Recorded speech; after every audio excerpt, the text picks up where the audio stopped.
Adquirir 5 milhões de máscaras cirúrgicas descartáveis, 50 mil testes rápidos para o novo coronavírus e 100 ventiladores pulmonares para uso adulto e pediátrico. Esse é o objetivo do chamamento público lançado pela Secretaria da Saúde de Salvador dentro das ações de enfrentamento à Covid-19. A gente fala mais sobre o assunto conversando agora com o secretário municipal da Saúde de Salvador, Léo Prates. Mais uma vez, seja bem-vindo. Bom dia, secretário. Bom dia, Jefferson. Bom dia, Fernando. Bom dia a todos os ouvintes da Tarde FM. Satisfação imensa estar falando aos seus microfones. Como é que a Prefeitura espera obter esses equipamentos, secretário?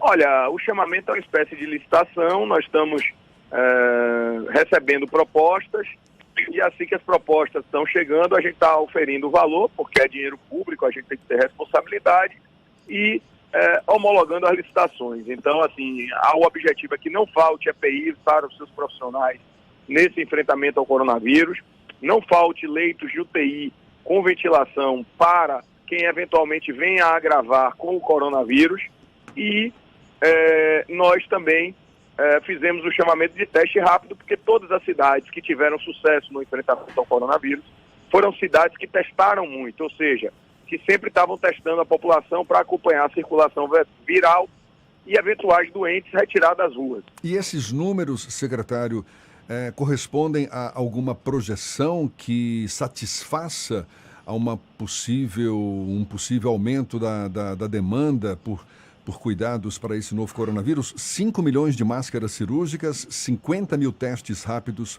para o novo coronavírus e 100 ventiladores pulmonares para tanto adultos quanto crianças. É um número que tem como base alguma projeção que vocês fizeram? Como é?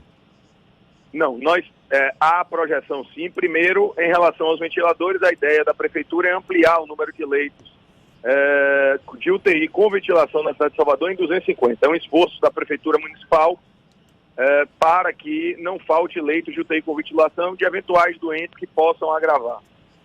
Segundo, em relação aos EPIs, é um número adequado sim, já que toda a nossa rede passou a usar máscaras, né?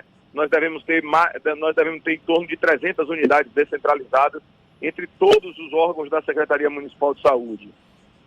Em relação aos testes rápidos, é o objetivo que eu lhe disse, o objetivo da Prefeitura, inclusive, é adquirir 100 mil testes rápidos e nós estamos testando tanto em blitz, quanto profissionais de saúde, quanto eventuais doentes que a gente queira identificar muito mais rápido, isso aí sob a orientação do COI, do Centro de Inteligência da Secretaria Municipal de Saúde. O senhor falou que esse chamamento é uma espécie de licitação, que a Prefeitura já começou a receber algumas propostas e que está atenta ao volume financeiro que certamente vai ter que liberar para a compra desses equipamentos todos. O senhor já tem também uma estimativa de quanto a Prefeitura deve gastar com esses equipamentos todos?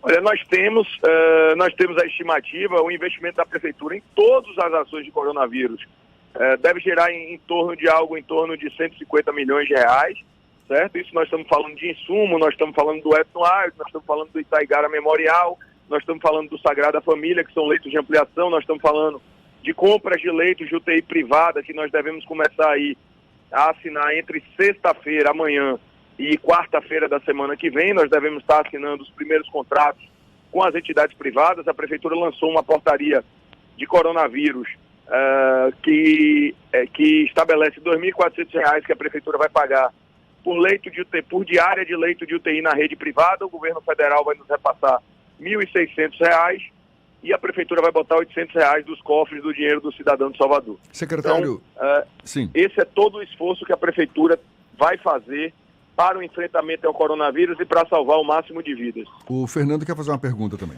Secretário, a gente tem uma concentração aqui de Salvador de casos do novo coronavírus em determinados distritos sanitários, mas já começa a haver um espraiamento dos casos.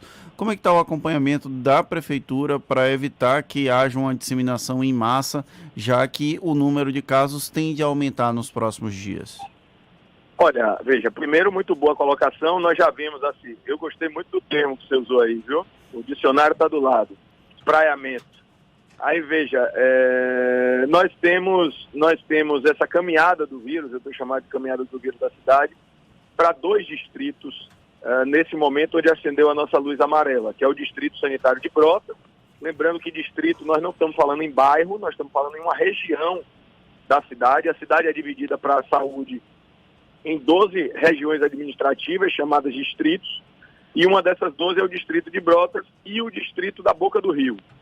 Então, como você colocou muito bem, a gente vê a caminhada do vírus para esses distritos. Por que isso aconteceu?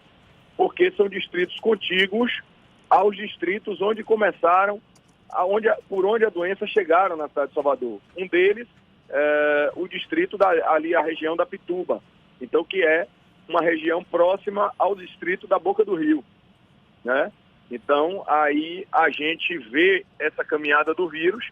Claro que hoje você já tem a maioria dos bairros com algum caso, mas a gente vê a migração expressiva para esses dois distritos. Então, a gente está atento. À medida que nós temos a fiscalização do isolamento social, porque isso que faz a diminuição do que os especialistas estão chamando de curva, a diminuição da altura da curva, e para isso nós precisamos do isolamento social. Então a medida mais prática é a fiscalização dos decretos estaduais e dos decretos municipais. Porém, eu quero lembrar que esse esforço, o governo do estado está fazendo a sua parte, a prefeitura está fazendo a sua parte, porém, nós precisamos da participação da população. Sem ela, nós não vamos conseguir vencer esse vírus.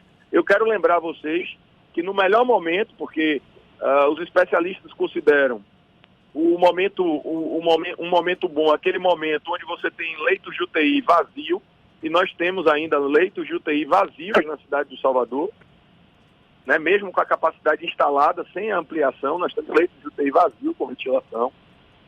Nós já perdemos 17 soteropolitanos. Então é uma doença muito grave, é uma doença que mata, e nós precisamos da colaboração da população. Léo, você acabou de falar 17 soteropolitanos, mas o registro da CESAB registram apenas 15 óbitos na capital baiana. Houve um aumento do número de mortos? Não, olha, esses dados são checados diariamente, está sendo alinhamento. Eu prefiro ficar com o dado da CESAB, porque há uma investigação. Eu estava lendo um relatório agora, e aí estavam alguns números, mas eu fico com o número da CESAB, com 15 óbitos. Ô, Léo... Você sabe, colocou... É porque antes da divulgação à imprensa há uma checagem das equipes em relação a esses números.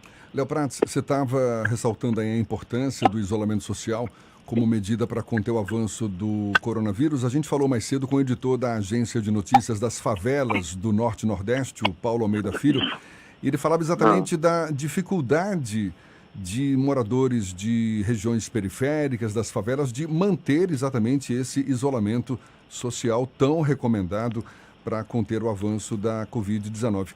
Qual tem sido o esforço da Prefeitura para colocar em prática essas medidas preventivas nas comunidades de maior aglomeração de pessoas, de maior concentração de pessoas, onde a gente sabe, de fato, em tese, é mais difícil manter esse isolamento social? Olha, o especialista tem razão. Vou dar um exemplo de uma dificuldade grande que a gente encontra. A gente tem domicílios na cidade de Salvador de 30, 40 metros quadrados, onde moram 9, 10 pessoas no mesmo cômodo. Então, se uma pessoa pegar, é um machilho de pólvora para as outras 9, né? Mesmo com o isolamento social. Há uma dificuldade grande. O que nós estamos fazendo, como eu disse, é fiscalizando o decreto, diminuindo as áreas de bem comum. O prefeito passou cadeado nas quadras para não haver nas atividades. Esse é o esforço que nós podemos fazer. Estamos distribuindo cestas básicas para que essas pessoas fiquem em casa, ou seja, olhando a questão social, como você bem colocou, né? Há um problema social na cidade de Salvador, não pode ser desconsiderado por isolamento social, e nós estamos atentos a isso, dando toda a infraestrutura que podemos dar, porque numa cidade pobre a prefeitura também tem baixa arrecadação. Estamos fazendo o máximo de esforço, contingenciando investimentos. Ontem o prefeito falou, contingenciando investimentos, cortando salários, inclusive do prefeito, cortando salários para que o dinheiro sobre para esse enfrentamento e para essa questão social. Tá certo, a gente quer agradecer mais uma vez ao secretário municipal da Saúde de Salvador, Léo Prats, pela disponibilidade, pela gentileza com os nossos ouvintes. Muito obrigado, Léo. Um bom dia para você e que a gente siga adiante nessa luta aí. Eu que agradeço a você, a Fernanda, aos microfones da tarde, e volto a repetir o apelo que tenho feito. Se você não tem atividade econômica, se você não tem que trabalhar, fique em casa que você já está colaborando muito com a saúde. Agora, 7h52 na Tarde FM.